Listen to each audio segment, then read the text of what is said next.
খাবার অর্ডার দিয়ে দিয়েছি, এখনই চলে আসবে।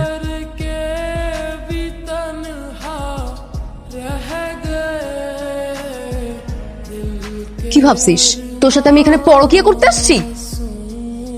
না ম্যাডাম, আসছি তোকে উচিত শিক্ষা দিতে। Sorry madam, please forgive me. আমি আপনার হাজবেন্ডের কথা এসব করছি।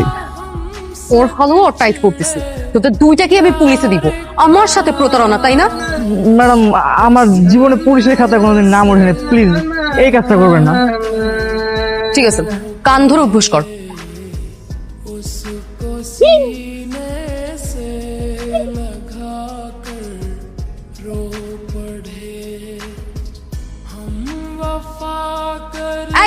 এই, তুই কোথায় যাচ্ছিস? আরে তুমি এখানে কি একটা অবস্থা বলো তো। আমি তো যাচ্ছিলাম অফিসে, কিভাবে যে এখানে চলে আসলাম নিজেই জানি না।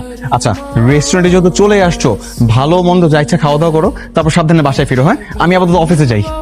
হ্যালো, চুপচাপ ওর পাশে দাঁড়া, কান ধরে অভ্যাস কর। কেন আমি ওর পাশে কান ধরে কেন তার অভ্যাস করবো? আমি কি ওকে চিনি নাকি? তুই ওকে চিনিস না? না তুই কিছুই করিস নাই?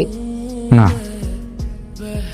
আমি যে সব সময় তোর দিকে নজর দিয়ে রাখি, আর আমার নজর ভরকে দেওয়ার জন্য এই হারামজাদাকে তুই ঠিক করছিস? তুই কিছুই করিস নাই? তুই কি ভাবছিস আমি কিছু বুঝি না, আমি কিছু জানি না? আরে কি বলতেছো? ওর তো লাথি মারা উচিত ধরা। হ্যাঁ, কত বছর তোমার বউরে ডিস্টার্ব করতেছো, তোর তো মারা উচিত ধরা। বাধ্য তো আমি এগুলো কিছুই জানি না। তোকে তো কোর্টে দেওয়া উচিত। এরকম অপরাধ মনে হয় এই পৃথিবীতে আর কেউ কখনো করে নাই। বউ, আমার না ভুল হয়ে গেছে, একদম বিশাল বড় শিক্ষা হয়ে গেছে। আমি আর জীবনে এরকম কিছু করবো না, বিশ্বাস করো। এই যে বাসায় যাবো না, বাসায় গিয়ে দুধ দিয়ে গোসল করবো, একদম পুতো পবিত্র হয়ে যাবো। আমাকে দেখে তো শয়তান আশঙ্কায় যাবে, যারে এটা তো ভালো কেমনে হয়ে গেছে। তুমি দেখে নিও। হ্যাঁ, আজকের মতো মাফ করে তো প্লিজ।